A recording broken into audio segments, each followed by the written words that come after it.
Colour हल्का पीला, गोरे नारे एकदम गोरा नारा व्यक्ति उसका कलर, वैसे ही चंपा के फूल का कलर। तो एक शब्द कहते हैं चंपक वर्णी राधिका, चंपा का फूल और राधा रानी का एक ही रंग है। चंपा वर्णी राधिका भौरा कृष्ण को दास, इसलिए अपनी माता जान के भौरा न आवे।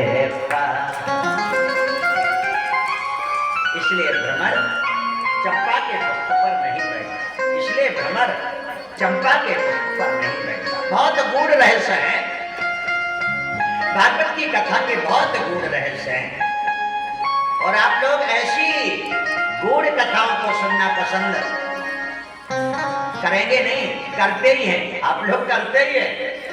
इसीलिए तो इस कथा में ना रोज झांकी बनाई जाते जाते, कथा में हंसते खिलखिलाते और रोते गाते मगन होकर के हम और आप चलते हैं। दृष्टांतों की भी जरूरत नहीं पड़ती, गूढ़ है भगवान की कथा।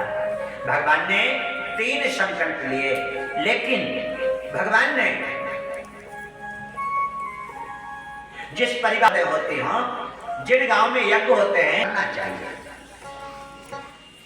हजारों बातों में जो बात अच्छी लगे उसे जीवन में उतारना।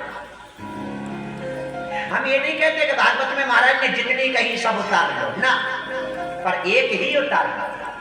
आपको मालूम, शिक्षक का टीचर के सर्विसकालीन दौर में पढ़े हुए बच्चे, उनमें से अगर एक ही बच्चा कलेक्टर बन जाता है तो टीचर का नाम रोशन हो जाता है।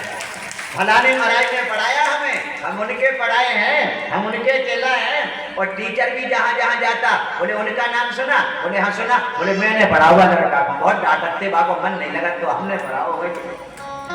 टीचर को वो अपनी सैलरी नहीं देगा, लड़का सैलरी नहीं दे रहा, लेकिन टीचर की छाती चौड़ी होती है कि मेरे पढ़ाए लड़के आज नाम रोशन कर रहे हैं। ऐसे ही गुरुओं की कथा में हजारों की भीड़ में अगर 2 लोग सुधर जाएं तो कथा व्यास का जीवन धन्य हो जाता है कि मेरा कथा कहना सार्थक हो गया। लाखों लोगों को कथा सुनाई, पर अगर एक में भी परिवर्तन आ गया तो कथा व्यास की कथा सार्थक हो गया। भगवान सोच रहे हैं, ब्रज की रेणु, ब्रज की धैनु, ब्रज की वेणु। सबसे पहले रज रेणु, यहाँ की मिट्टी खाएंगे, सबसे पहले मिट्टी खाएंगे।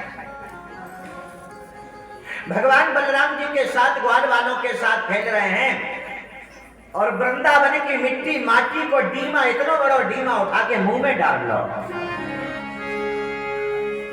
आप लोग बहुत खामोश होकर कथा को श्रवण कर रहे हैं। क्यों डाली भगवान ने मिट्टी मुंह में, क्यों मिट्टी? आहा, भगवान कहते हैं हे धरती माता की मिट्टी, तुम्हारे बहुत एहसान है मेरे ऊपर।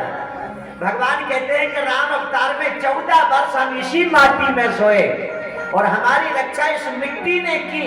जहां हम लेके जाते थे उस इलाके की मिट्टी किसी कीड़े मकोड़ा जीव जंतु को हमारे पास नहीं आने देती थी। और धरती का एहसान है कि मेरी सीता को धरती ने सुरक्षित रखा है, इसलिए आज कृष्णावतार में भगवान उस मिट्टी को लेकर उसका उपकार करने के लिए, उसका एहसान चुकाने के लिए अपने मुंह में रख रहे हैं। ये तो हो गई एक गूढ़ बात, पर कथा के स्तर से मिट्टी मुंह में डाली और बलराम जी ने देख ली। बलराम जी बोले मिट्टी खाई, मिट्टी खा, चलो मैया से करें।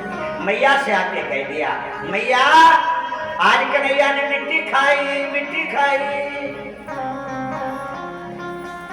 मैया ने डांटा, क्यों डाला? मिट्टी खाई, तुमने मिट्टी खाई? मैंने नहीं माटी खाई, सही कह रहे मैया, सॉरी मैया, मैंने नहीं माटी खाई, मैंने मिट्टी नहीं खाई। माँ सही कह रहे, हमने मिट्टी नहीं खाई, सही कह रहे नहीं खाई। बलराम जी बोले हमारी तरफ देखो जरा, छोटे भैया हमारी तरफ देखो, हमारी तरफ देखो, मट्टी खाई कि नहीं बताओ, हमारी आंखों में देखो बताओ, नहीं खाई। भगवान बोले बड़े भैया मोरे मैंने ही माटी खाई। उस जादूगर की क्या कहना, उस जादूगर की क्या कहना जिससे शब्द प्रकट होते हैं। एक ही शब्द को भगवान दो अंदाज में बोल रहे हैं। मैया से कह रहे मैं नहीं माटी खाई, और बलराम जी से कह रहे मैंने ही माटी खाई। अक्षर वही है, शब्द वही है, मैं नहीं और मैंने ही, मैंने ही और मैं नहीं। इनसे ऐसा कहते हैं, इनसे ऐसा कहते हैं, गजब हो गया। मैया बोले मुंह खोल के दिखाओ, खाएंगे नहीं। और जैसे ही ठाकुर जी ने मुंह खोला, आप लोग भागवत की कथा सुन रहे हैं हजारों की संख्या में, गजब हो गया। मैया ने जब जबरदस्ती की मुंह खोलना ही पड़ेगा, भगवान ने खोल दिया। और जैसे मुंह खोला तो हमारे ठाकुर जी ने, बालकृष्ण ने मैया को सारा ब्रह्मांड अपने मुख के अंदर दिखा दिया। सारे ब्रह्मांड का दर्शन करा दिया, सारे ब्रह्मांड का दर्शन करा दिया। मैया ने कन्हैया के मुंह में चराचर देखा, मैया ने कन्हैया के मुंह में